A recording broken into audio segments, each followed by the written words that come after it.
Ang aking asawa ay natulog sa lumang bodega dahil sa pagsagot sa aking nanay Remedios. Kinabukasan, nang buksan ko ang pinto, ang tanawin na aking nasaksihan ay nagpatindig ng aking balahibo. Sino ang mag-aakalang dahil lamang sa isang salitang sumalungat sa kanyang biyenan, isang batang asawa ang kailangang magdaos ng isang malamig at nag-iisang gabi sa isang lumang bodega sa Noche Buena, ang pinakamahalagang pagdiriwang ng pamilya sa buong taon.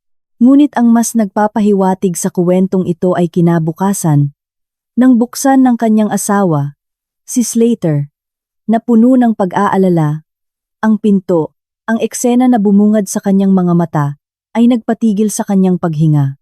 Ito ay isang kuwento na magpapaisip sa sinumang asawa, biyenan, o manugang tungkol sa pagmamahal, pangunawa, at pagpaparaya sa pamilya.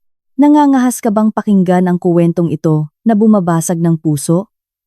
Malinaw kong naaalala na ito ang ikatlong araw ng pista ng Pasko. Karaniwan, ito ay dapat na isang araw na puno ng tawanan at init. Gayunpaman, sa aming bahay sa Laguna, ang kapaligiran ay malapit ng sumabog tulad ng isang pressure cooker. Ang dahilan ay ang aking asawa, si Chris. Mula umaga, nagrereklamo siya na hindi niya nararamdaman ang sarili at hindi siya gumalaw mula sa kama. Mayroon kaming mga bisita sa bahay. Kaya ang aking nanay Remedios, na may mukha na walang kaibigan, ay tinawag ang kanyang manugang upang tulungan siya sa paghahanda ng pagkain at paglilinis. Si Chris ay sumagot ng matatag, "Nay, pakiusap po, kayo na lang po ang bahala. Hindi ko po nararamdaman ang sarili ko ngayon. Walang tigil po akong nagtrabaho sa buong kapistahan, nag-edit po ako ng videos, at hindi ko na po kaya. Kilala ko ang ugali ng aking ina. Siya ay maselan, at higit sa lahat, ay ayaw niya na ang isang manugang ay magpakita ng pagiging palaasa o kahinaan, lalo na ang mga modernong trabaho sa internet na hindi niya naiintindihan." Nang marinig ang mga salita, ang mukha ng aking ina ay namutla sa galit. Sa loob ng wala pang isang minuto, isang napakalakas na sigaw ang umalingaw-ngaw sa buong bahay. Ininsulto niya si Chris. Tinawag siyang walang hiya, walang modo, at walang hiya, na walang respeto kanino man. Ngunit sa pagkakataong ito, hindi umatras si Chris. Sa unang pagkakataon, malinaw niyang sinagot. Sinabing hindi siya katulong sa bahay na iyon. At dahil hindi siya, sapat na ang kanyang tiniis. Ako ay nasa bakuran, nakikipag-ugnayan sa mga bisita. Nang marinig ko ang argumento, at naramdaman kong nag-aalab ang aking mukha sa kahihiyan, tumakbo ako papasok ng bahay, hinila palabas si Chris, at sinigawan siya na tumahimik. Pagkatapos ay sinabi ko sa aking ina na aayusin ko ito. Ngunit hindi sumuko ang aking ina. Sinabi niya na kung hindi ko ito aayusin ng maayos, kalimutan ko na siya ang aking ina. Naipit ako sa dalawang apoy. Ang isa ay ang ina na nagbigay sa akin ng buhay. Ang isa ay ang aking asawa. Dahil hindi makapagpasya, kinaladkad ko si Chris sa lumang bodega sa bakuran. Doon ay mayroon pa ring ilang sako ng abono at luma, sirang kasangkapan. "Dito ka mananatili upang pag-isipan ang iyong pagkakamali," sabi ko. Hindi ko siya pinahintulutan ng kumot o unan. Hindi ko inakala na ang lamig ng isang gabing taglamig sa aming probinsya sa Laguna ay makakapinsala sa kanya. Naisip ko lang na isang gabi doon ay magpapaisip sa kanya at itatama ang kanyang ugali. Sinabi ko sa aking ina na matulog ng mahinahon, na ang lahat ay babalik sa normal. Sa sandaling iyon, mukhang nasiyahan siya. Tumango siya at sinabi, "Ganyan nililinya ang isang babae," at nagdagdag pa ng ilang salita. "Kung hindi mo ituturo ng maayos ang isang babae, ganyan siya aakyat sa iyong balbas." Nang gabing iyon, nakahiga sa kama, hindi ako makatulog. Nakatitig ako sa kisame na pinahihirapan. Hindi sa ayaw ko kay Chris, ngunit nahihiya ako na ipinagmamalaki ng aking ina na mayroon akong manugang na walang hiya. Wala akong lakas ng loob na harapin ang sitwasyon at pinili ko ang katahimikan. Pinakalma ko ang aking sarili sa pag-iisip na hindi aalis si Chris dahil wala siyang pera o sinumang malapit sa Laguna. Ang aking asawa ay may kaunting kaibigan at iniwan ang kanyang lungsod Manila, upang sumunod sa akin sa rural na probinsya na ito. Ang bahay ng kanyang mga magulang ay halos 42 kilometro ang layo. Kaya hindi madali para sa kanya na bumalik kahit na gusto niya. Kinabukasan, nagising ako ng malamig pa ang hangin. Ang isang malamig na hangin ay lumulusot sa mga siwang ng bintana. Bumaba ako sa bodega. Nag-iisip na buksan ang pinto upang tingnan kung inamin niya ang kanyang pagkakamali. Plano ko na kung humingi siya ng tawad na umiiyak. Sisigawan ko siya at ipapasa ko ito bilang isang aral. Gayunpaman, nang buksan ko ang pinto, walang katulad ng aking inaakala. Walang laman ang bodega. Walang tao. Tanging ilang bakas ng putik at isang maliit na piraso ng tela ang nakakabit sa pinto. Tumingin ako sa paligid at isinigaw ang pangalan ni Chris. Ngunit walang sagot. Sa sandaling iyon, nagsimulang tumibok ng malakas ang aking puso at nanginginig ang aking mga kamay at paa. Isang biglaang pagkabahala ang sumakop sa akin. Saan siya pupunta sa isang napakalamig na gabi? Umalis ba talaga siya? Tumakbo ako pauwi at sinigawan ng aking ina. Tinatanong kung nakita niya kung saan pumunta ang aking asawa. Ang aking ina, nagulat, namutla. Sama-sama kaming nagpunta sa bawat bahay, nagtatanong sa mga kapitbahay. Nang makita namin ang kapitbahay, si Aling Pacing, isang babae na kinakatakutan ng lahat sa bayan, ipinagsakop niya ang kanyang mga braso at sinabi ang mga salita na tumusok sa aking tainga tulad ng mga punyal. Umalis siya patungong Manila, sa bahay ng kanyang mga magulang. Tinulungan ko siya. Sino ang makakatira sa isang bahay kung saan ganoon ang pagtrato sa isang asawa? Magdala ka ng iba pang 10 babae. At pareho ang mangyayari sa iyo. Namanhid ako sa lugar sa unang pagkakataon. Sa unang pagkakataon, ang kinatatakutang marites ng bayan ay hayagang sinisigawan ako at hindi ako makapagsalita upang ipagtanggol ang aking sarili.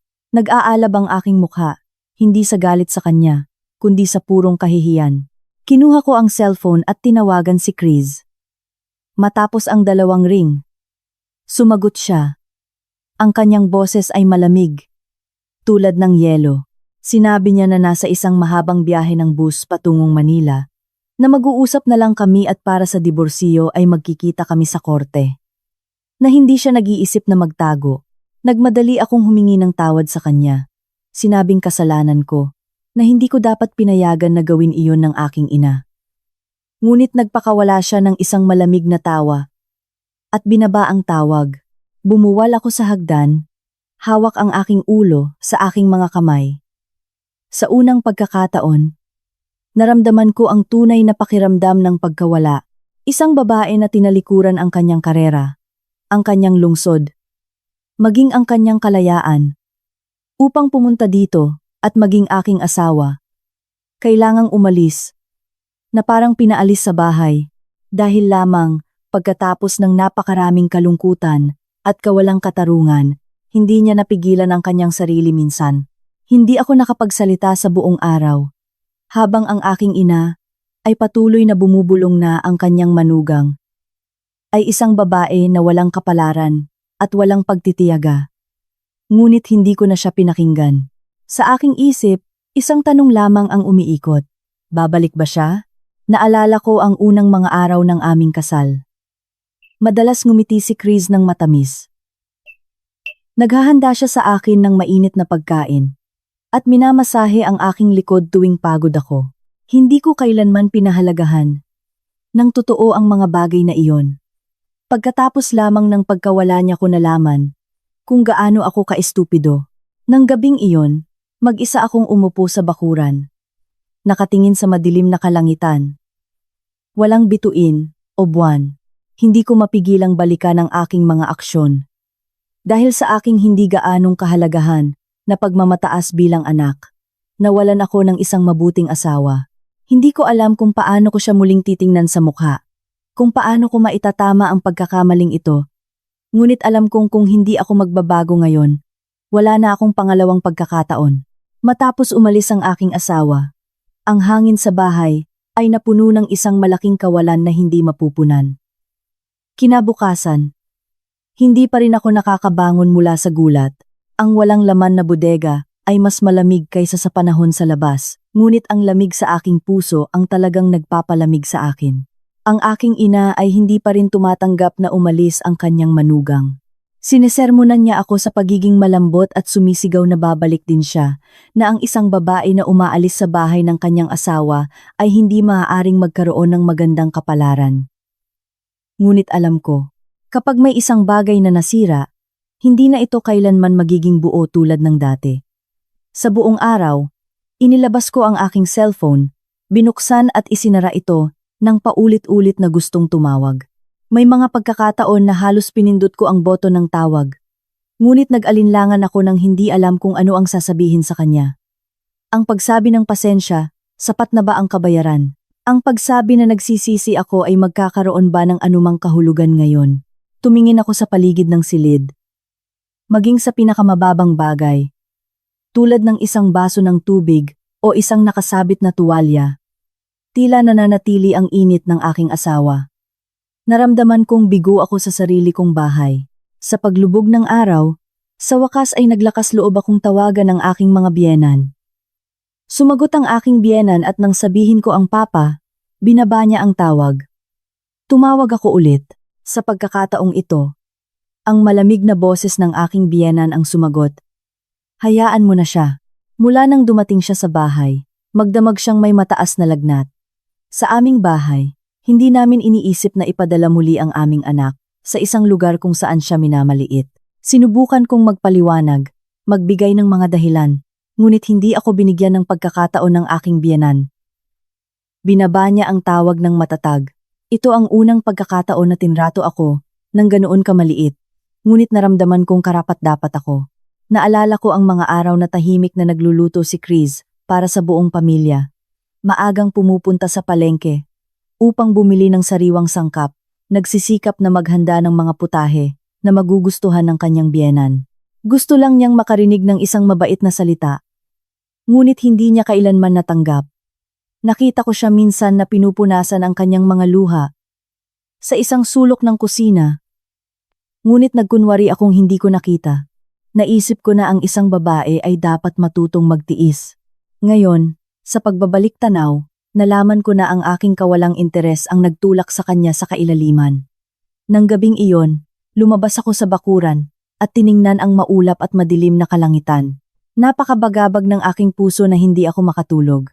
Umupo ako sa balkonahe at nagsindi ng sigarilyo.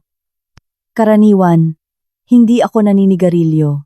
Ngunit kahit na ang masarap na usok ay pumupuno sa aking lalamunan, hindi ito masakit tulad ng katahimikan ng aking puso. Hindi nagbago ang aking ina. Patuloy siyang naglalakad sa bayan, nagchismis. Sinasabing ang kanyang manugang, tulad ng isang walang gulang na bata, ay umuwi sa kanyang mga magulang. Habang mas pinapakinggan ko ang aking ina, mas naramdaman ko ang kapaitan. Ang una na nagkamali ay ako. Bilang asawa, dapat kong pinrotektahan ang aking asawa. Hindi dapat pinayagan na paalisin siya na parang hindi gustong bisita. Kinabukasan, humingi ako ng ilang araw na day off sa trabaho. Sumakay ako sa unang bus patungong istasyon ng lungsod, at mula doon ay sumakay pa sa isa pang mahabang biyahe ng bus patungong Manila. Sa mahabang biyahe na mahigit 400 kilometer, hindi ako nakatulog ni isang segundo, nanatiling tahimik. Sa bawat kilometro na umuusad ang bus, ay nilulunok ko ang aking mga luha. Hindi ko alam kung ano ang gagawin ko pagdating doon. Nang dumating ang bus sa terminal sa Manila, bumaba ako at sumakay ng taxi, patungong bahay ng kanyang mga magulang. Nakatayo sa harap ng isang maliit na gate na bakal na may balat-balat na pintura. Huminga ako ng malalim, at pinagtitibay ang aking loob. Kumatok sa doorbell. Ang nagbukas ay ang aking biyenan. Tiningnan niya ako na parang isang estranghero, na may pinagsamang paghamak at kawalang interes. Magalang akong bumati, at sinubukan kong yumuko upang humingi ng tawad. Ngunit itinaas niya ang isang kamay. Ayaw kanyang makita. Bumalik ka kung saan ka nanggaling, pakiusap ko. Minsan lang po. Gusto ko lang po siyang makita minsan. Upang sabihin sa kanya, na pasensya na po. Hindi man lang kumibo ang aking biyenan. Sa huli, lumuhod ako sa harap ng pinto. Nanatili akong nakaluhod sa loob ng mahabang panahon hanggang sa manhid ang aking mga tuhod. Ang mga taong dumadaan ay tumitingin sa akin at bumubulong. Ang ilan ay nagtatanong, ang iba ay umiiling. Ngunit wala akong pakialam. Hindi ako bumangon. Sa wakas ay narinig ko ang pamilyar na mga yapak sa likuran ko. Si Chris, nakalugay ang kanyang buhok sa isang maayos na bun. Ang kanyang mukha ay maputla dahil sa lagnat, ngunit ang kanyang mga mata ay may kakaibang determinasyon. Tiningnan niya ako nang walang sinasabi. Nanatili lang siya doon ng tahimik. Sinubukan kong bumangon, ngunit matigas ang aking mga binti. Tanging ang pagyuko ng aking ulo at pagbigkas ng 3 salita ang nagawa ko. Patawarin mo ako. Matagal akong tiningnan ng aking asawa. At pagkatapos ay nagtanong ng mahinahon. Sa tingin mo ba ayos na ang lahat sa isang simpleng pasensya na? Alam mo ba kung ano ang iniisip ko noong gabing iyon? Nakakulong sa bodega. Parang may kung anong bumabara sa aking lalamunan. Gusto kong sabihin na oo. Naiintindihan ko ang sakit na dinanas niya, ngunit ang totoo, wala akong alam. Alam ko lang na nagkamali ako. Nagpatuloy ang aking asawa. Hindi ko kinaiinisan ang iyong nanay. Alam kong may sariling paraan ng pag-iisip ang mga matatanda. Nagsisisi ako sa iyo. Akala ko po protektahan mo ako anuman ang mangyari. Ngunit ang taong pinagkakatiwalaan ko nang higit ang nanatiling tahimik habang ako ay pinalayas sa bahay. Umikot siya at pumasok sa bahay. Marahan na sumara ang pinto. Ngunit ang tunog ay parang malakas na hampas sa aking puso. Wala nang natitirang luha na iluluha. Naglakad ako, tuliro, pabalik sa istasyon ng bus. Alam kong sa pagkakataong ito, ay hindi ko kayang makuha ang kanyang kapatawaran sa isang simpleng pasensya na, kailangan kong magbago. Kung gusto kong makuha ang pinakamahalaga sa aking buhay, kailangan kong magbago ng totoo. Sa mga sumunod na araw, bumalik ako sa aming probinsya sa Laguna at nagsimulang mamuhay ng kakaiba. Sinabi ko sa aking nanay Remedios na magtatayo ako ng sarili kong bahay, na uupa ako ng apartment sa Maynila malapit sa aking trabaho. Nagalit siya. Sinisisi ako na ako ay isang masamang anak dahil sa isang babae. Ngunit hindi ako nakipagtalo. Alam kong walang silbi ang pakikipagtalo, kaya nanatili akong tahimik. Lumipat ako ng tahimik at nagsimulang magpadala ng mensahe sa aking asawa araw-araw. Nang walang pamimilit, ikinuwento ko lang sa kanya ang aking pang-araw-araw na buhay. Tinanong ko kung kumusta siya at sinabi ko na gusto kong marinig ang kanyang boses, na palagi siyang namimiss ng aking puso. Bumili ako ng makinang panahi at nagsimulang matuto. Naalala ko na minsan ay sinabi sa akin ng aking asawa na gusto niya ang mga bagay na gawa sa kamay. Natuto akong magluto na inaalala ang lahat ng putahe na inihanda niya para sa akin, tulad ng sinigang at adobo. Pinadalhan ko siya ng mga litrato ng bawat pagkaing niluluto ko. Hindi ako umasa ng sagot, ngunit alam kong kung patuloy akong mamumuhay tulad ng dati, hindi ko karapat-dapat na bumalik ang isang asawang tulad ni Chris. At pagkatapos, isang hapon, halos 2 buwan matapos siyang umalis, natanggap ko ang kanyang unang mensahe. 3 salita lamang. Nakakain ka na ba? Umiyak na ako. Alam kong isang maliit na baga ng pag-asa, ang muling nabubuhay mula sa mga abo na sinunog ko mismo. Agad akong sumagot, ikinuwento ang lahat, na parang ibinubuhos ang lahat ng aking pinipigilang puso. Sa dulo ng mensahe, tanging isang pangungusap lamang ang aking pinangahasang idagdag. Hihintayin kita hanggang kailanman. Paulit-ulit kong binasa ang mensahe ng aking asawa. 3 salita lamang. Kumain ka na ba? Ngunit para sa akin, ito ay parang isang life raft pagkatapos kong nalunod sa kawalan ng pag-asa at pananabik sa loob ng mahabang panahon. Agad akong sumagot, detalyado kong ikinuwento kung gaano kahaba ang aking araw, kung paano lumabas ang mga putahe na aking pinagsasanayan, at lahat ng aking pagkakamali. Walang mga tanong mula sa kanya o mga salita ng kapatawaran. Ngunit ang isang linyang iyon ng teksto ay nagparamdam sa akin na mayroon pa ring malabong pag-asa. Nang gabing iyon, hindi ako makatulog. Kung ipipikit ko ang aking mga mata, nakita ko ang imahe ni Chris na masigasig na gumagalaw sa kusina. Sa kanyang maliliit ngunit mabilis na galaw, inihahalo niya ang isang kaldero ng sinigang. at sa kabilang kamay ay pinupunasan niya ang pawis sa kanyang noo. Sa tuwing naaalala ko ito, tinatanong ko ang aking sarili, bakit ako naging ganoon ka-estupido? Bakit ko hinayaan na ang isang asawang ganoon kadaming dedikasyon ay makasama ang isang lalaking ganoon kakaawa-awa tulad ko? Nakalimutan ko kung ano ang dapat kong pahalagahan. Siguro kapag ang isang tao ay sapat na nasaktan, hindi na niya kailangan ng paghingi ng tawad, kailangan lang niya ng mga aksyon na tumutugma. Pagkatapos ng mensaheng iyon, hindi na muling sumagot si Chris. Hindi rin ako nangahas na tawagan siya, ngunit hindi ako sumuko. Araw-araw, nagpapadala ako ng maikling mensahe sa kanya. Natututo akong gumawa ng adobo na gusto mo. O malamig ngayon. Magsuot ka ng mainit. Alam kong maaaring hindi niya basahin o basahin niya, at hindi sumagot, ngunit patuloy ko itong ginagawa dahil sa tingin ko, habang binabasa niya ang aking mga mensahe, nangangahulugan ito na hindi niya ganap na isinara ang pinto ng kanyang puso.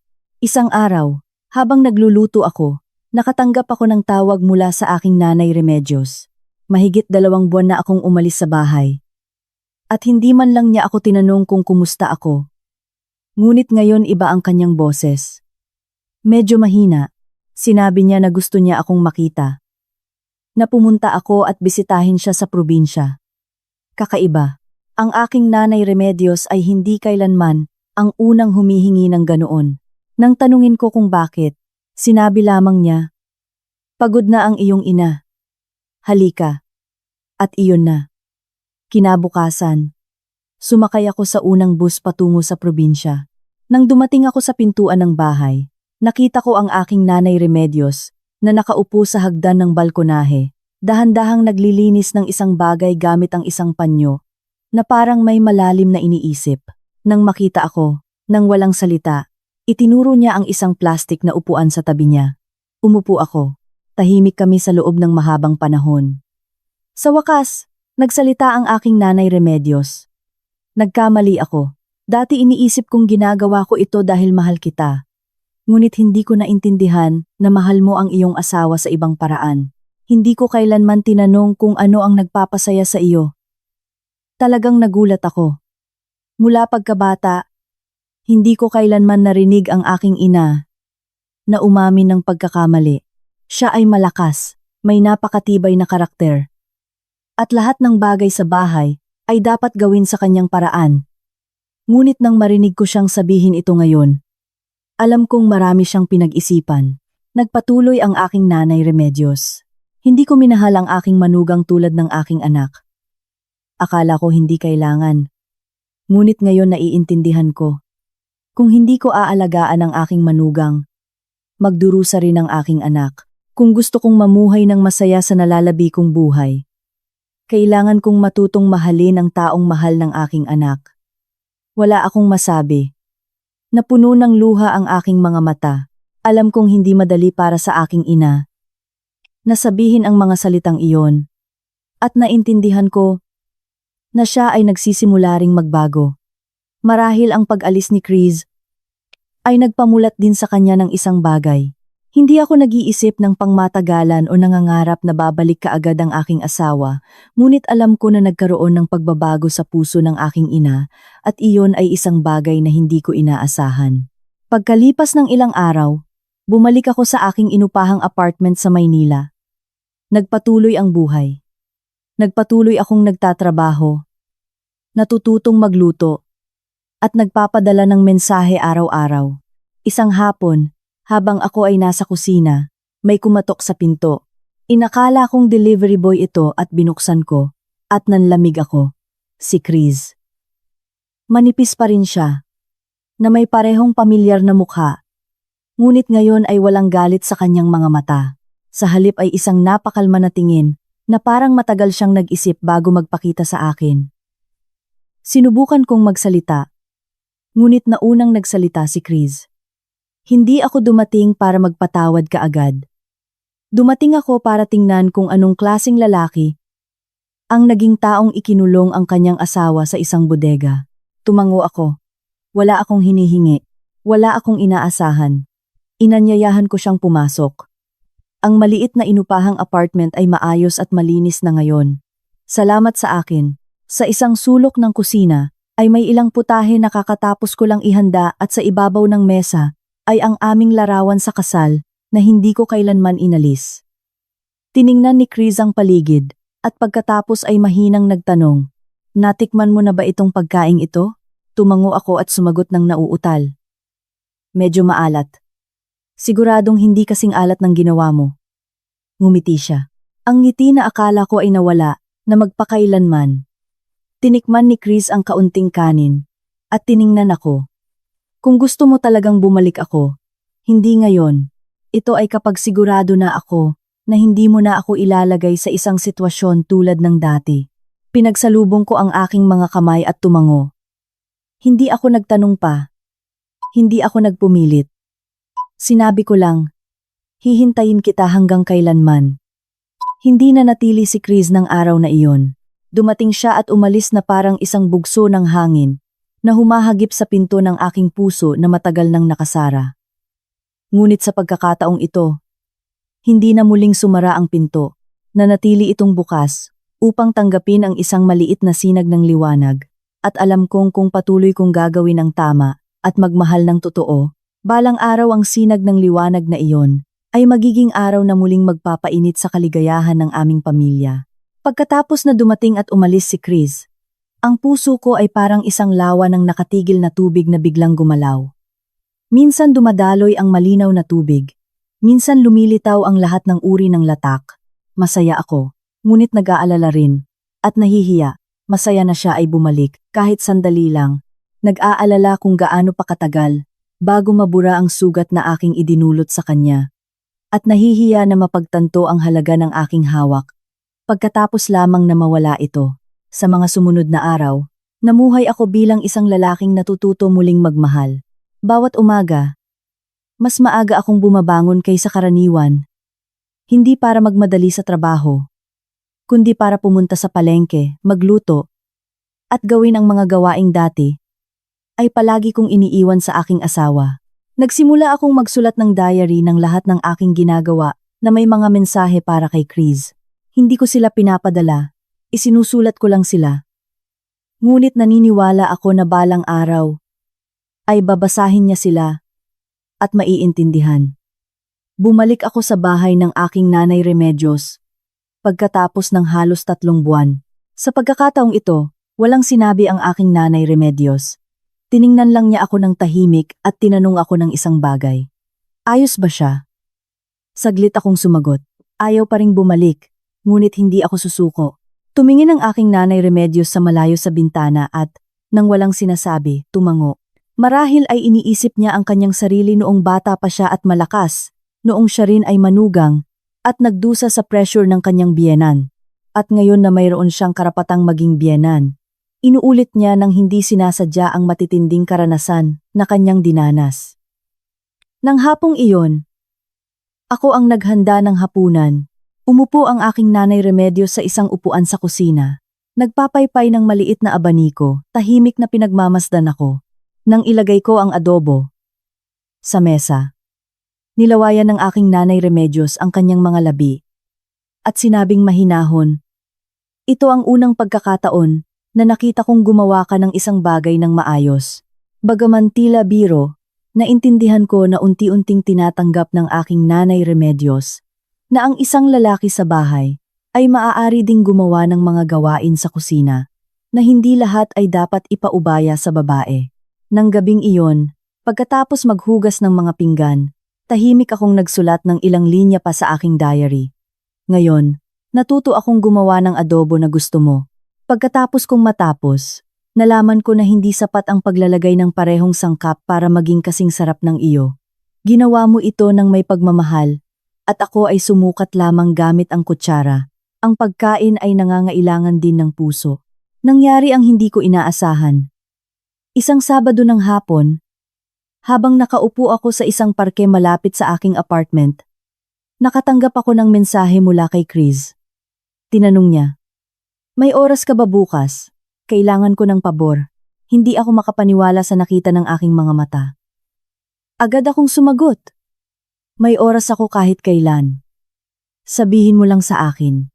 Sinabi ni Chris na babalik siya sa lungsod kinabukasan, na kailangan niyang bumili ng ilang bagay at gagamitin niya ang pagkakataong makipagkita sa isang matandang kaibigan na nakatira malapit sa akin.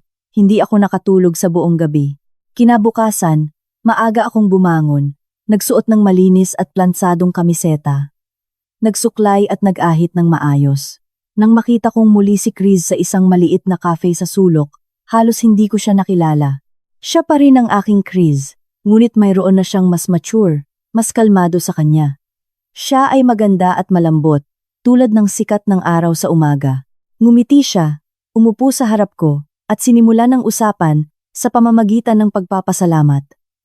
Salamat sa hindi pagsuko. Nag-usap kami ng halos 2 oras. Ikinuwento niya sa akin ang tungkol sa kanyang buhay sa Manila, na muli siyang nag-aral para sa kanyang career bilang influencer at upang makahanap ng trabaho sa isang training center. Sinabi ni Chris na ayaw na niyang bumalik sa dati niyang buhay. Kung mamumuhay kami ng magkasama sa hinaharap, kailangan niyang maging independyente, magkaroon ng boses at, higit sa lahat, kailangan ay may mutual na respeto. Sinabi ko na sumasang-ayon ako ng walang alinlangan. Pagkatapos ay sinabi ni Chris, hindi ko sinabi na babalik ako kaagad, ngunit gusto kong magsimula tayo muli bilang magkaibigan. At tingnan kung maaari tayong maging magkasama muli. Nang marinig ko iyon, halos umiyak ako. Basta't hindi siya nawala sa aking buhay, itinuturing kong maswerte ako. Mula ng araw na iyon, mas madalas kaming nagkikita, hindi na bilang mag-asawa, kundi bilang magkaibigan, na muling nagkita pagkatapos ng mahabang panahon. Nagkakape kami, magkasama kaming pumupunta sa palengke. Hindi ko siya pinilit o nagreklamo. Nakikinig lang ako at inaalala ang bawat maliit na detalye na sinasabi niya. Gusto niya ang mainit na pandesal. At naaalala ko iyon. Ayaw niya ang amoy ng tabako at tuluyan akong tumigil sa paninigarilyo. Natuto akong maging matiyaga at magmahal muli mula sa simula tulad ng isang binata na unang nakakaranas ng pag-ibig. Minsan, magkasama kaming nagpunta sa supermarket. Sa seksyon ng gulay, umikot siya at nagtanong, naaalala mo ba na dati ay gumagawa ako ng juice na may karot? Tumango ako at sinabi, nasa akin pa rin ang receipt na isinulat mo sa kamay. Ngumiti siya ng napakahinahon at muling nanatiling tahimik. Nakita kong may lumambot sa kanyang mga mata. Marahil ay unti-unting lumalambot ang kanyang puso. Ang aking nanay Remedios ay nagsimula ring magpadala ng mensahe kay Chris. Sa una, para itanong kung kumusta siya. Kalaunan ay nagpadala siya ng larawan ng rosas, na minsan ay itinanim ni Chris. Sa harap ng balkonahe, hindi sumasagot si Chris, ngunit hindi rin niya binlow-block. Iyon din ay isang senyales. Isang araw, habang umiinom kami ng inumin sa ilalim ng isang puno ng linden sa tabi ng lawa, ibinigay niya sa akin ang isang maliit na piraso ng papel. Binuksan ko ito. Ito ay isang listahan ng mga bagay na kailangan para sa isang bagong bahay, isang washing machine, isang gas cooker, isang set ng mga kumot, at isang maliit na istante. Tumingin ako kay Chris at ngumiti lang siya. Kung gusto mo pa rin akong bumalik, magsimula tayo sa simula sa isang lugar kung saan walang mga bodega, walang mga paghuhusga, walang mga luha, tanging ikaw at ako. Wala akong masabi. Nihigpitan ko lang ang kanyang kamay ng mahigpit. Ang aking puso ay tila nakakuha ng mahalagang tibok na nawala. Alam kong mayroon pa akong pagkakataon. At sa pagkakataong ito, ay hindi ko ito hahayaan na mawala. Mula nang ibigay sa akin ni Chris ang listahan ng mga bagay para sa aming bagong tahanan, hindi ako nakatulog. Dala-dala ko ang papel na iyon saan man, nakatupi ng maayos sa aking pitaka. At inilalabas ko ito sa bawat libreng sandali na parang ito ay isang mapa tungo sa kaligayahan. Ang mga simpleng bagay tulad ng isang maliit na gas stove, isang set ng kumot at isang bookshelf ay naglalaman ng napakaraming pag-asa. Naintindihan ko na sa likod ng mga letrang iyon ay hindi lamang material na bagay, kundi isang pangako. Kung sapat ang aking determinasyon, bibigyan ako ni Chris ng pagkakataong magsimula muli kasama siya. Nagsimula akong maghanap ng bagong inupahang apartment sa Manila. Hindi isang abang silid tulad ng panandalian kong nakita nang umalis ang aking asawa, kundi isang maliit na malinis na apartment na may balkonahe at isang maaraw na bintana.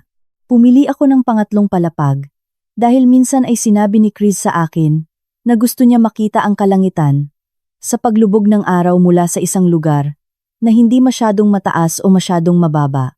Wala akong gaanong pera, kaya pagkatapos ng trabaho, pumunta ako sa mga tindahan ng appliances para maghanap ng mga promosyon mula sa washing machine hanggang sa isang maliit na fine dining set. Lahat ay detalyado kong tinatanong. Hindi ko binili lahat ng sabay-sabay.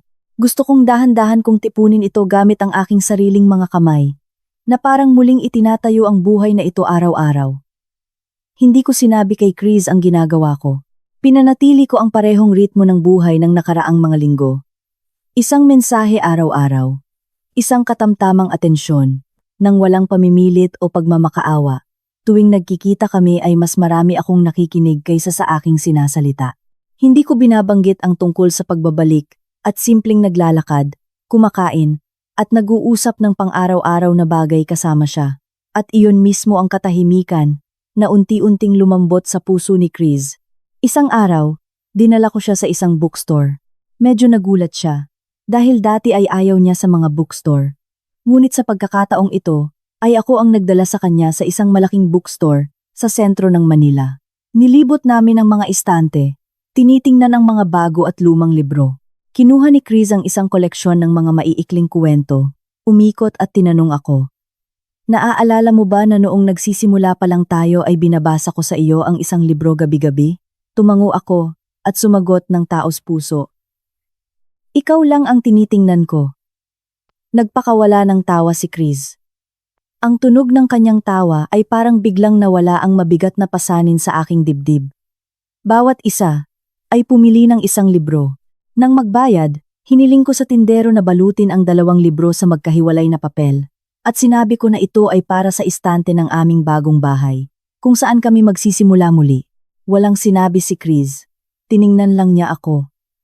Nang matagal at pagkatapos ay ngumiti ng marahan, tulad ng simoy ng tagsibol na dumadaan sa isang bukirin ng namumukadkad na mga almendras.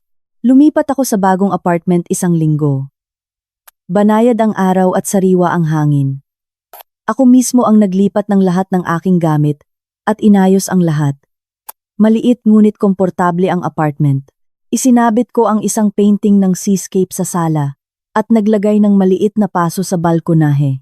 Naghanda ako ng simpleng pagkain, ginisang gulay, fried eggs, at tofu na may tomato sauce. Mga putahe na itinuro sa akin ni Chris.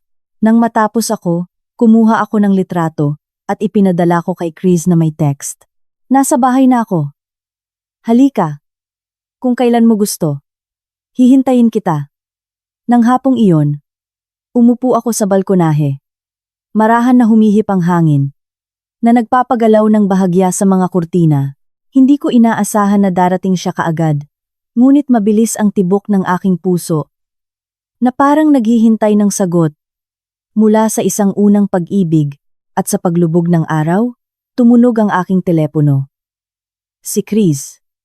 Isang tanong lang ang tinanong niya. Nasaan ang bahay? Pupunta na ako doon. Hindi ako makapaniwala sa aking narinig. Ipinadala ko sa kanya ang address sa pamamagitan ng mensahe at dali-dali akong bumaba upang maghintay sa lobby.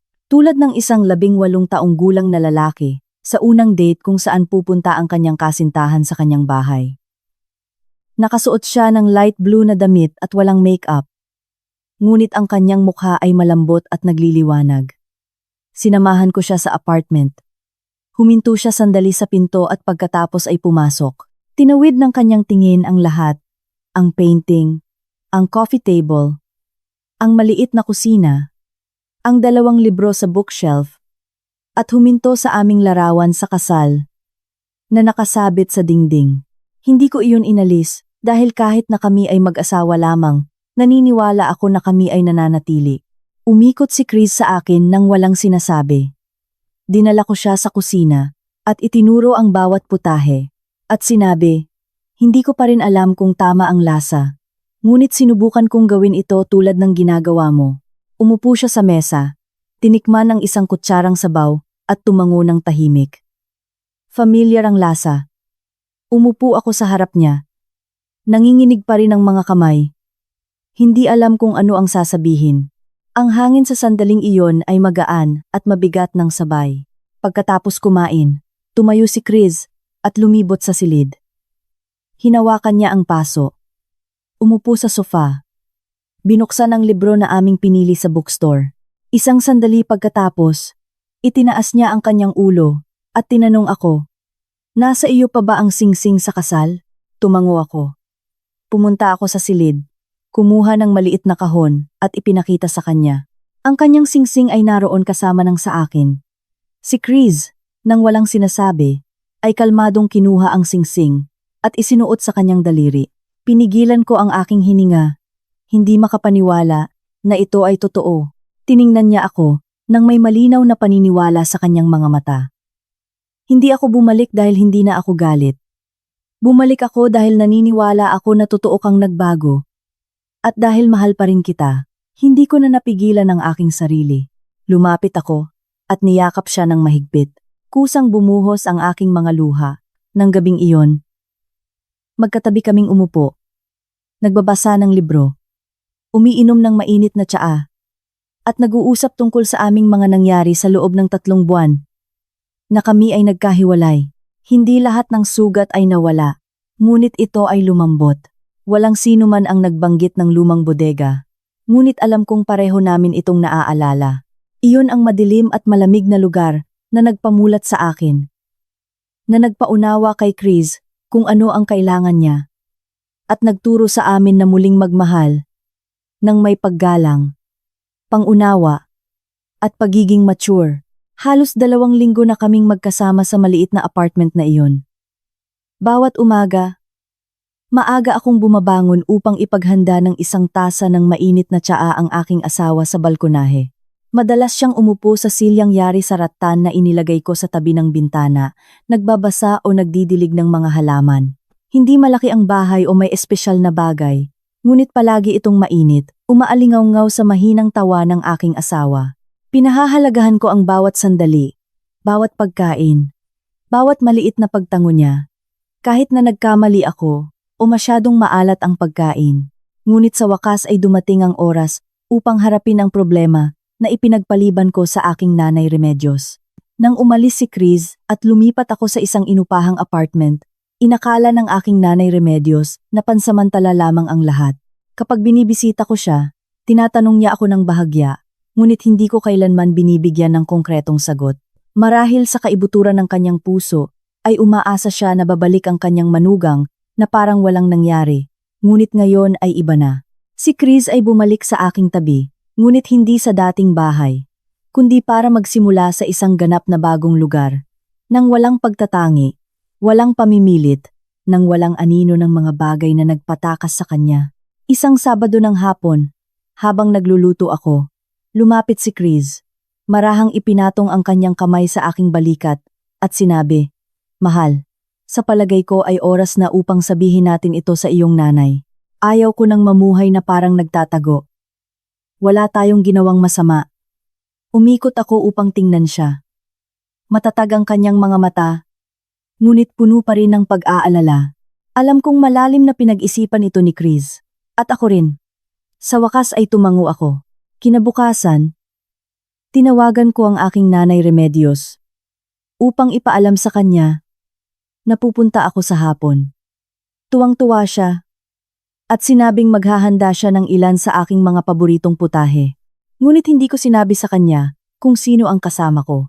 Gusto kong dumaloy ang lahat ng natural upang harapin ng aking nanay Remedios ang katotohanan sa pinakamatinong paraan. Halalos 5:00 ng hapon nang dumating ang motor na sinasakyan namin ni Chris sa harap ng bahay. Nakita ko ang aking nanay Remedios sa hagdan ng balkonahe, naghuhugas ng gulay mula sa hardin, nagtitingin sa daan. Nang makita ang aming 2 anino, tumayo siya na nakasandal sa kanyang mga kamay. Nang makumpirma niya na ang taong nakaupo sa likod ko ay si Chris, nagbago ang kanyang mukha at ang basket ng gulay sa kanyang kamay ay tila nahulog ng walang lakas. Hininto ko ang motor, bumaba, at tinulungan si Chris na bumaba. Medyo hindi siya komportable. Ngunit sinubukan pa rin niyang ngumiti ng mahinahon. Binati niya ang aking nanay Remedios.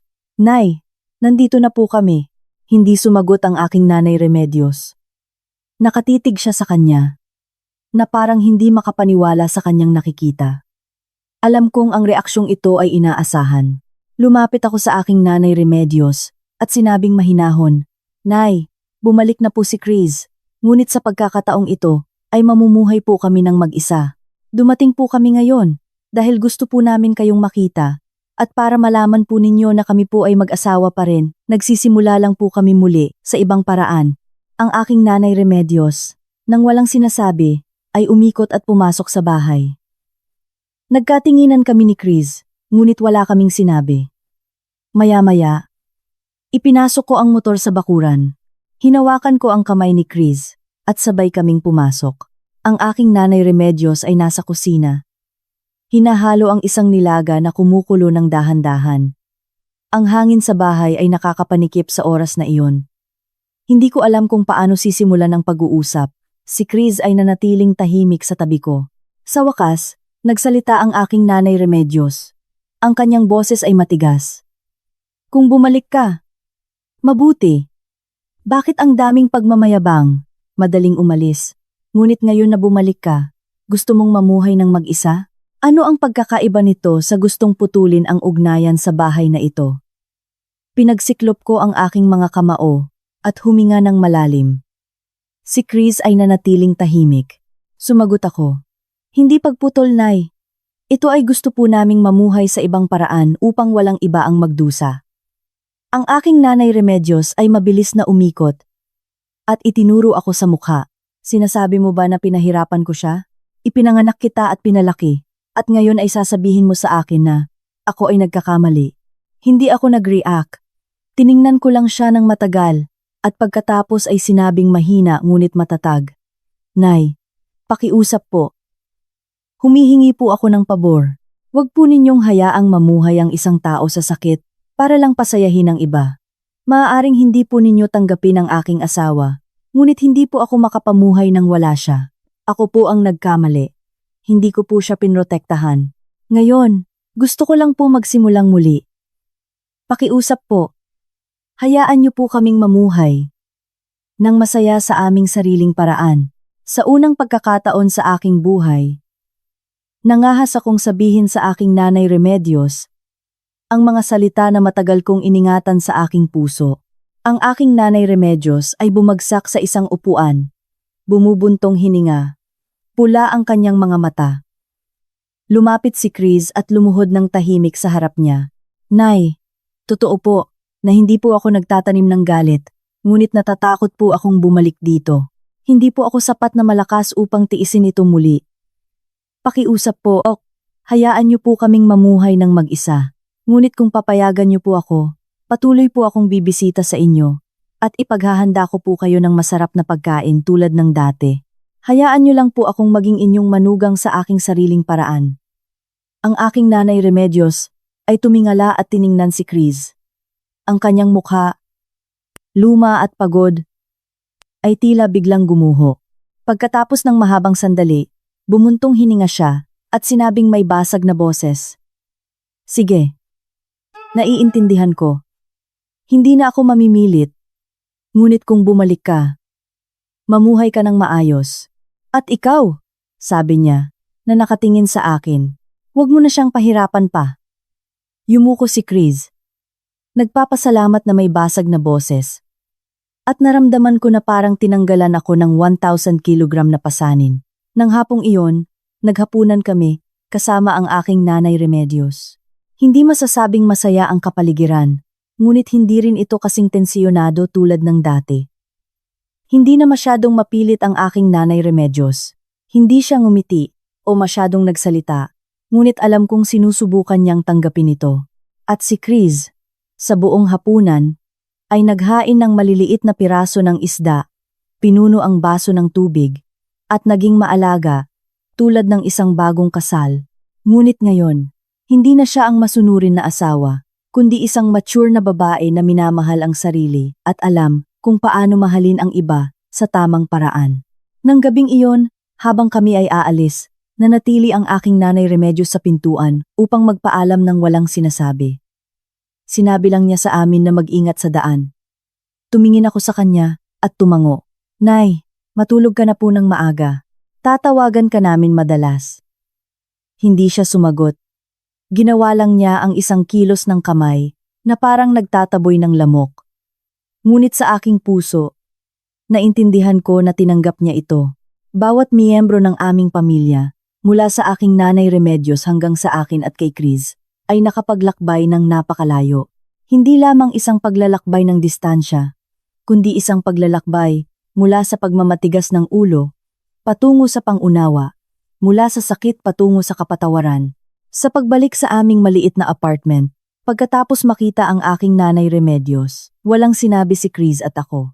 Nakasakay siya sa likod ko, mahina ang yakap sa aking baywang, ngunit hindi kasing higpit ng dati. Hindi ako nalungkot dito.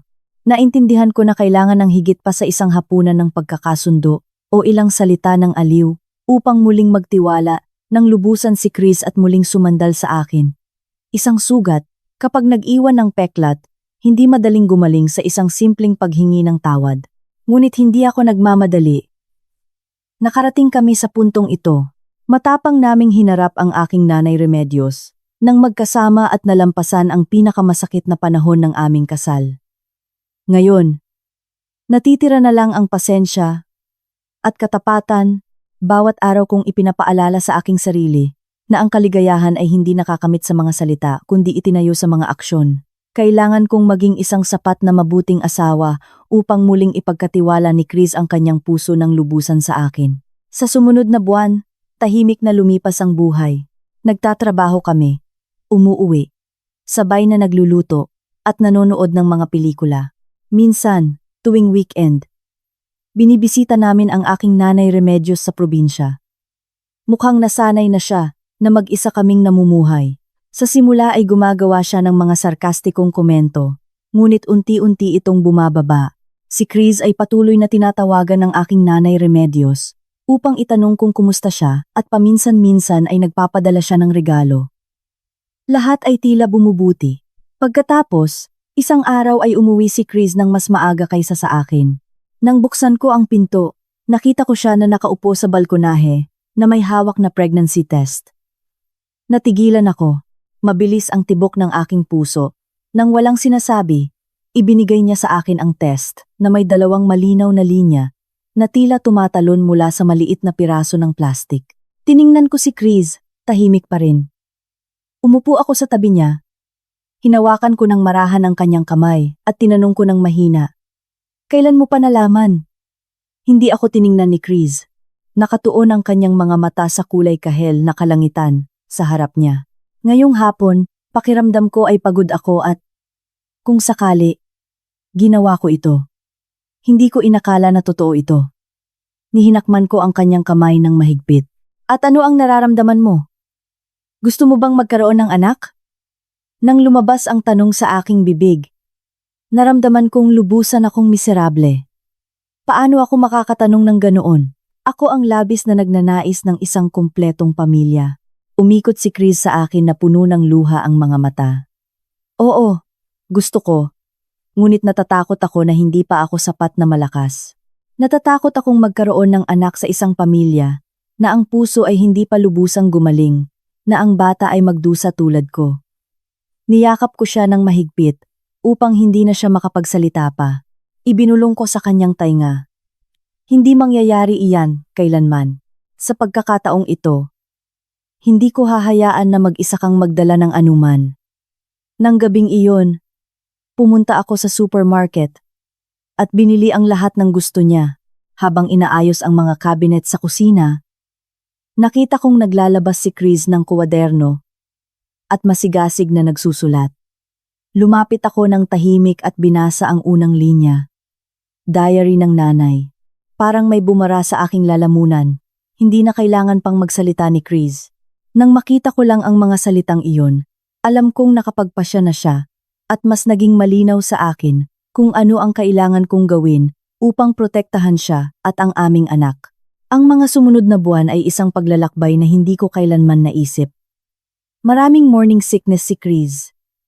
Bawat umaga, bumabangon siya upang sumuka at labis siyang napapagod kaya ayaw niyang bumangon sa kama.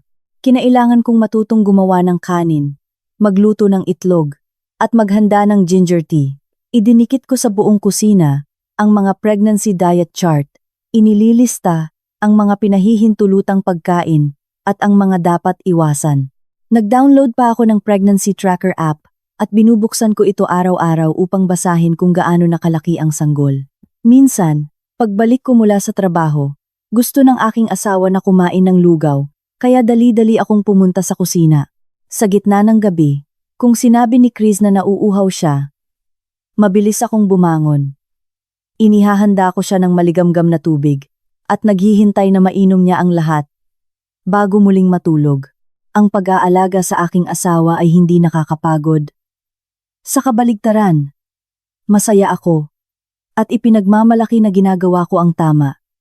Nagbago rin si Chris. Mas madalas siyang ngumiti tuwing weekend sa hapon.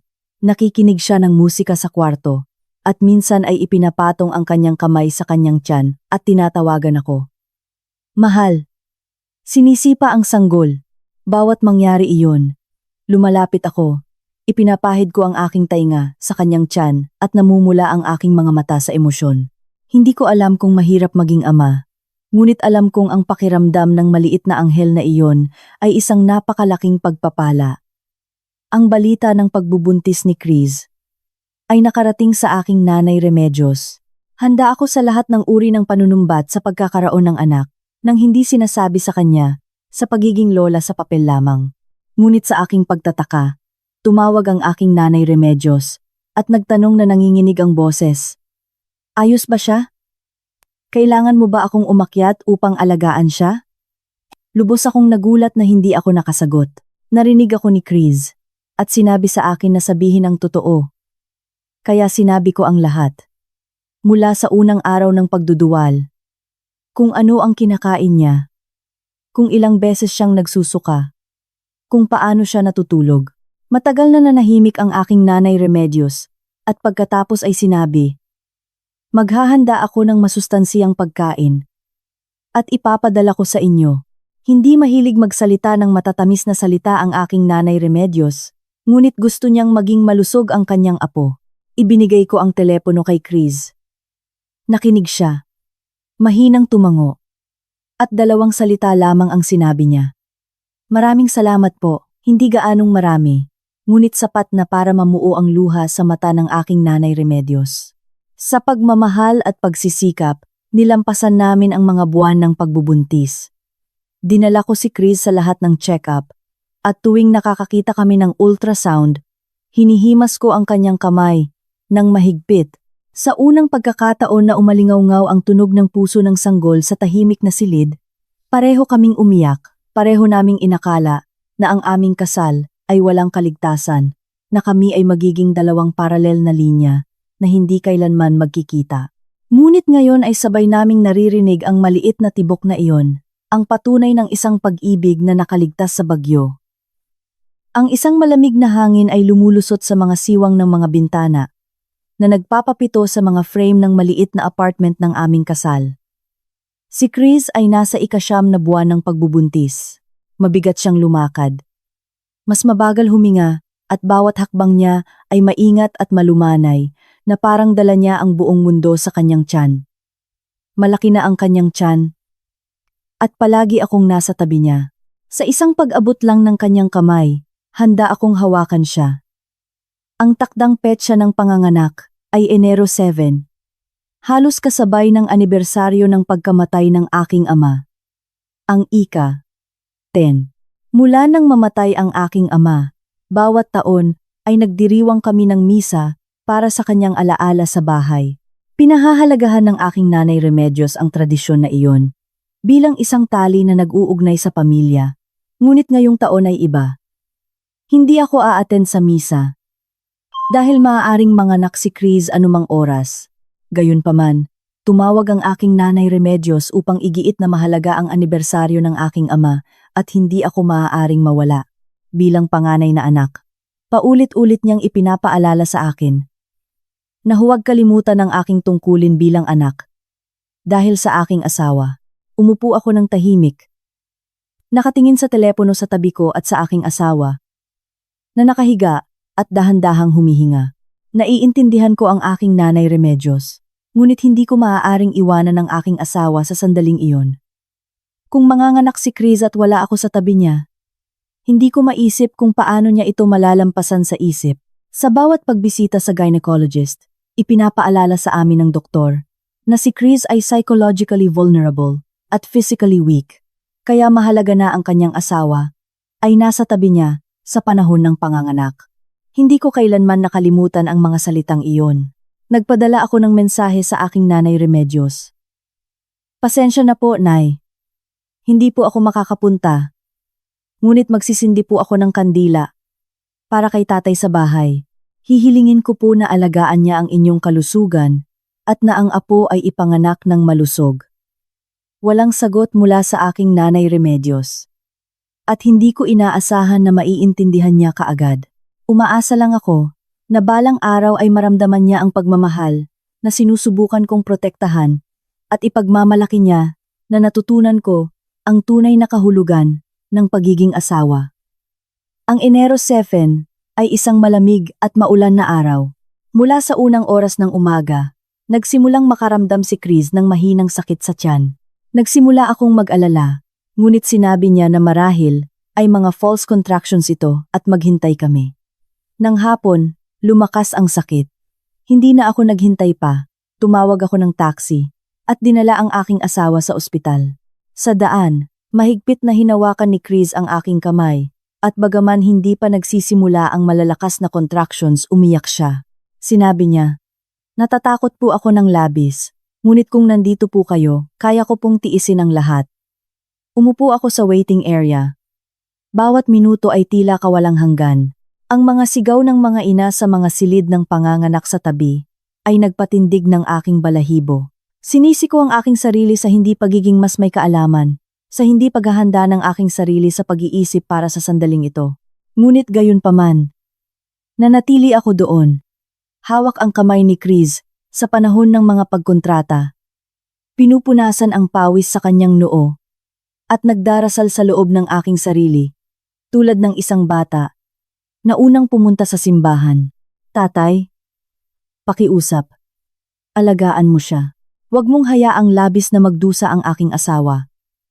Alas 23 tatas 4 putputla.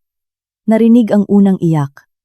Sa tunog na iyon na pumuno sa silid ng panganganak, tila lumabas ang lahat ng damdamin sa loob ko.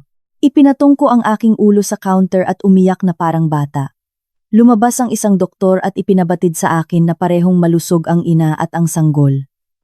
Tumakbo ako sa silid at nakita si Chris. Pagod ang kanyang mukha, ngunit kumikinang pa rin ang kanyang mga mata. At sa tabi niya ay isang maliit na buhay na nakabalot sa puting tuwalya. Tiningnan niya ako at bumulong. "Kagaya mo."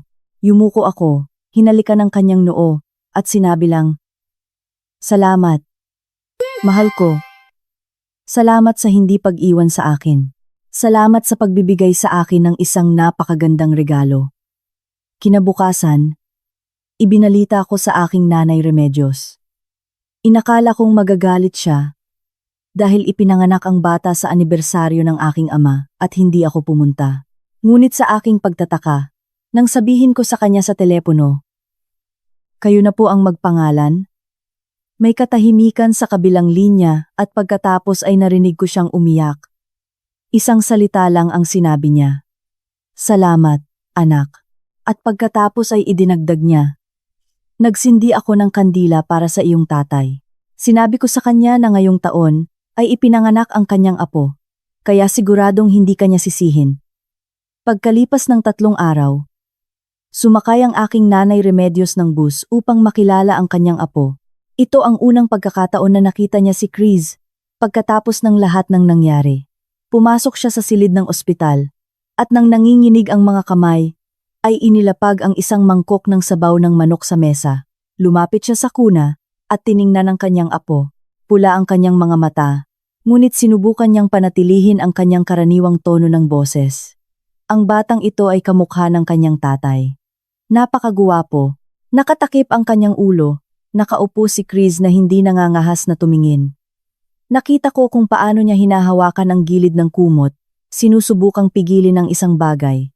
Pagkatapos ay umikot ang aking nanay Remedios, kinuha ang kamay ni Chris at, sa basag na boses, sinabi, "Patawarin mo ako. Hindi ako naging mabuting biyenan. Ngunit magiging mabuti akong lola. Aalagaan ko ang aking apo, at aalagaan kita." Umiyak si Chris at sumandal sa aking balikat. Niyakap ko ang aking dalawang babae. Naramdaman kong tila sasabog ang aking puso. Ang araw na umalis si Chris sa ospital, hindi binitiwan ng aking nanay Remedios ang kanyang apo. Mula nang lumabas kami ng ospital hanggang sa makauwi kami, napuno ng tawanan, mga uyaye, at iyak ng sanggol sa gitna ng gabi ang maliit na apartment. Medyo puyat ako, pagod, at puno ng bawat lampin at bawat bote. Ngunit naramdaman kong lubos akong pinagpala, na muling nabuo ang aking pamilya sa tunay na kahulugan ng salita. Wala ng mga bodega, walang mga insulto, walang mga araw ng katahimikan at kalungkutan. Nanatili na lang ang pagmamahal, at ang pangako na hindi na muling mawawala ang isa't isa.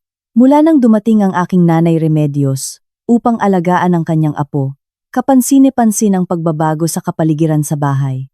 Abala ang aking nanay Remedios sa buong araw, naghuhugas ng lampin, naghahanda ng mga herbal tea para kay Chris, o nagpapakalma sa sanggol sa buong bahay para patulugin. Bawat umaga kapag papasok ako sa trabaho, nagpapahinga si Chris at nakaupo ang aking nanay Remedios sa tabi ng kama. Hinahaplos ang likod ng kanyang manugang. Ang makita ang eksenang iyon ay nagpapakalma sa akin. Iniisip ko na sa wakas ay nalampasan na ang lahat ng bagyo. At ang aming pamilya ay talagang makakapagsimula muli. Napakahina ni Chris pagkatapos manganak. Isang gabi ay nagising ako at nakita ko siyang nakaupo sa dingding na may karga ang bata, tahimik na umiiyak. Nang tanungin ko, sinabi lang niya na dahil sa pagod, ngunit naintindihan ko na may mga sugat na hindi gumagaling sa loob ng ilang buwan o ilang paghingi ng tawad. Gayunpaman, nagsisikap siya, ngumingiti, mabait sa kanyang biyenan, at nagpapakita ng higit na pasensya kaysa sa unang mga araw ng aming kasal. Ang aking nanay Remedios, nang makita ito, ay nakaramdam ng kaunting pagkakasala. Narinig ko siyang sinabi sa isang kapitbahay, "Napakabuti ng aking manugang. Kung umalis siya muli, hindi ko kayang mamuhay." Nang may pagsisisi. Ngunit nagsimulang bumagsak ang lahat dahil sa isang maliit na bagay. Isang Sabado ng hapon, iniwan ako ni Chris sa bata at pumunta sa kalapit na palengke upang bumili ng ilang bagay. Natutulog ang aking nanay Remedios. Sinamantala ko ang pagkakataon upang makipaglaro sa bata. Patulugin siya, at pagkatapos ay bumagsak ako sa sofa. Ang hindi ko alam ay sa palengke. Hindi sinasadyang narinig ni Chris ang isang kuwento mula sa tindera ng isda na palagi niyang binibilhan. "Ay, inay, dumating ang iyong biyenan. Paano siya nagbago? Dati ay may naririnig na gustong ipadala ka pabalik sa iyong bayan. Narinig mo ba ang tungkol sa nangyari noong nakaraang taon?" Tanong ng tindera habang binabalot ang isda. Nagulat si Chris. "Anong bagay po?" Binulong ng babae sa kanyang tainga. "Sinasabi nila na noong kakaalis mo lang sa bahay ng iyong biyenan, gusto nilang irehistro ang bata sa ibang pangalan na sa kanila. Sabi nila kung aalis ka, kailangan nilang manatili sa bata. Buti na lang at tinutulan ng iyong asawa." Nanlamig si Chris. Hindi alam ng tindera ng isda ang epekto ng kanyang mga salita sa puso ng babaeng iyon. Nanginginig si Chris. Nang bumalik sa bahay, hindi niya ako tinanong agad. Nanatili siyang tahimik sa buong hapon. Sa buong gabi, hanggang sa nakita ko siyang nakaupo mag-isa sa kusina. At nang makita ko ang kanyang mga matang namumula, nataranta ako at tinanong ko kung ano ang nangyari. "Ano ang nangyayari? Hindi ka ba sapat ang gatas?" Itinaas ni Chris ang kanyang ulo. Basag ang kanyang boses. "Sabihin mo sa akin ang totoo." Nang umalis ako, Sinubukan ba ng iyong nanay na kunin ang bata? Natigilan ako. Hindi ko inakala na malalaman niya, at lalo na mula sa bibig ng ibang tao, ngunit hindi ako makapagsinungaling. Bumuntong hininga ako at yumuko. Totoo. Ngunit tinutulan ko. Nakipagtalo ako sa aking nanay. At ako mismo ang nangasiwa sa mga papeles ng bata. Nilinaw ko na ang bata ay iyo, at walang sinuman ang may karapatang ihiwalay ang isang anak mula sa kanyang ina. Ang kanyang mga mata ay puno ng sakit. Kung gayon, bakit hindi mo sinabi sa akin nang bumalik ako? Bakit ko kailangang malaman mula sa mga tao sa palengke? Sinubukan kong magpatawad, sinubukan kong magtiwala sa iyo, at itinago mo sa akin ang isang napakaseryosong bagay. Lumapit ako upang yakapin siya. Ngunit pinalo ako ni Chris. Umatras siya, hawak ang kanyang dibdib, na parang hindi makahinga. Pinaalis nila ako sa bahay na iyon na parang isang estranghero. Akala ko ikaw lang ang aking kanlungan. Ngayon naiintindihan ko. Ni hindi ng mga anak ako, hindi nila ako itinuring na ina ng bata. Gusto nilang manatili sa bata at itaboy ako. Alam mo ba ang takot na dinanas ko? Lumuhod ako na may basag na boses. Nagkamali ako. Alam kong nagkamali ako. Ngunit natakot ako na. Kung sasabihin ko sa'yo, hindi ka na babalik kailanman. Natakot akong mawala ka muli. Tiningnan ako ni Chris. Ang kanyang mga mata ay tila nababalot ng isang manipis na ulap. Ikaw ay natakot na mawala ako. Ngunit nawala ko na ang lahat. At gayon paman, bumalik ako. Bumalik ako upang mamuhay ng totoo. Hindi upang muling dumanas ng sakit na ito. Kinabukasan, sinabi ni Chris sa aking nanay Remedios, na dadalhin niya ang bata sa bahay ng kanyang mga magulang sa Manila sa loob ng 1 linggo, na gusto niyang magpalit ng kapaligiran.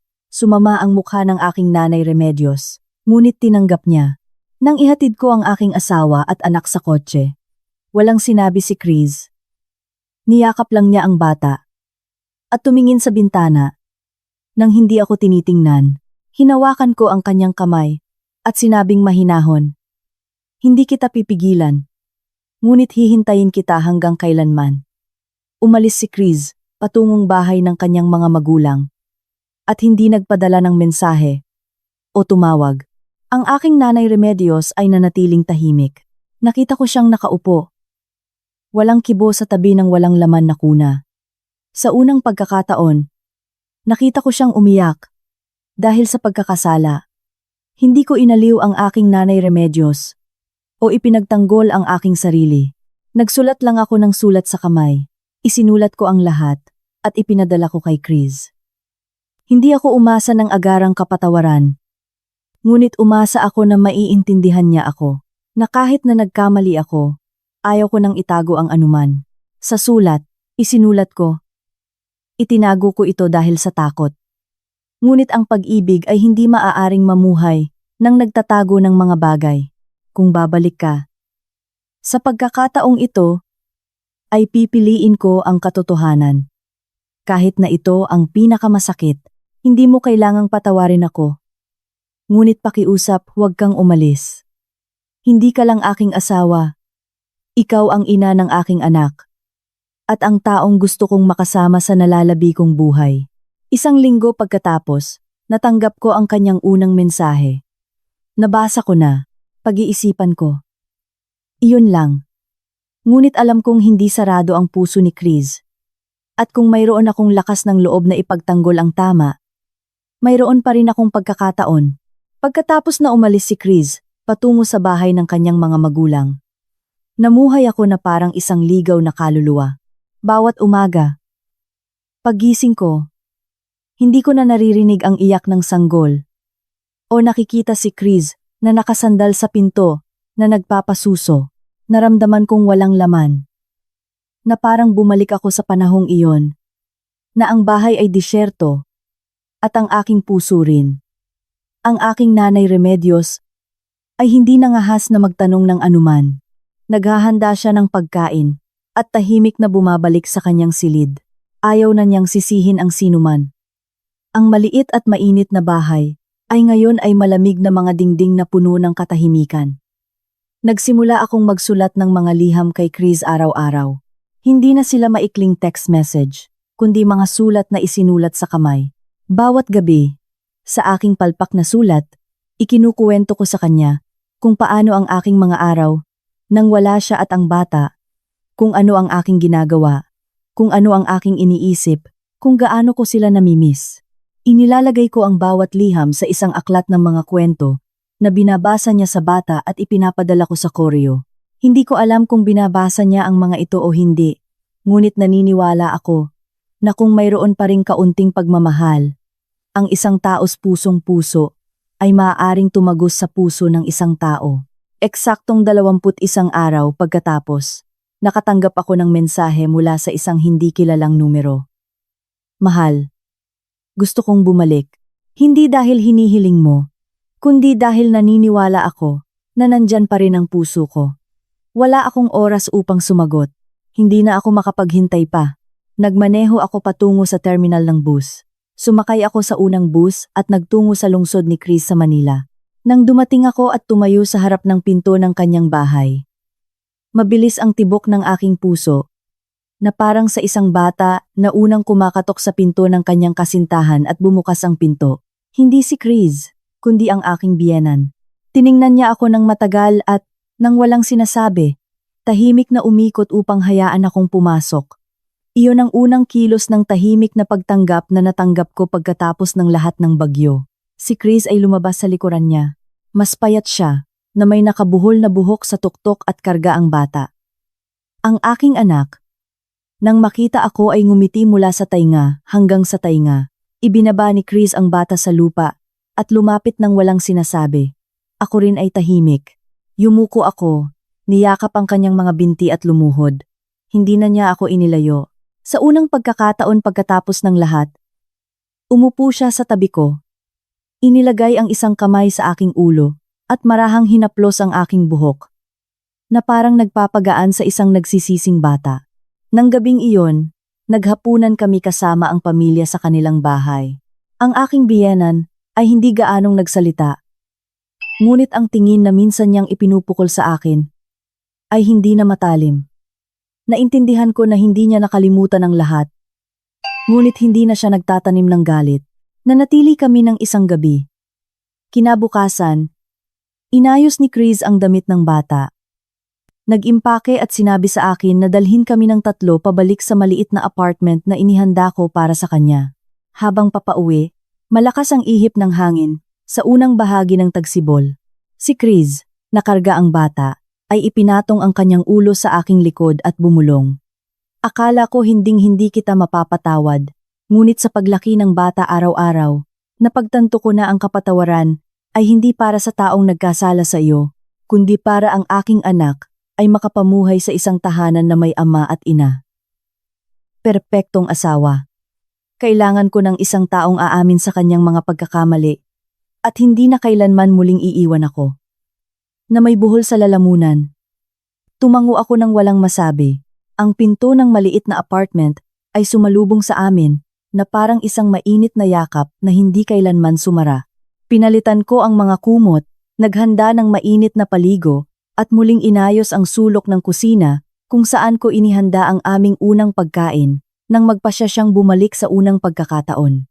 Nang gabing iyon, nang mahimbing na natutulog ang bata, umupo si Chris sa tabi ko at ibinigay sa akin ang isang bundle ng mga papel. Binasa ko ang lahat ng sulat na ipinadala mo sa akin. Tupi-tupi ang bawat isa. Iningatan ko ang bawat pangungusap. Alam kong taos puso ka. Magsisimula tayo muli.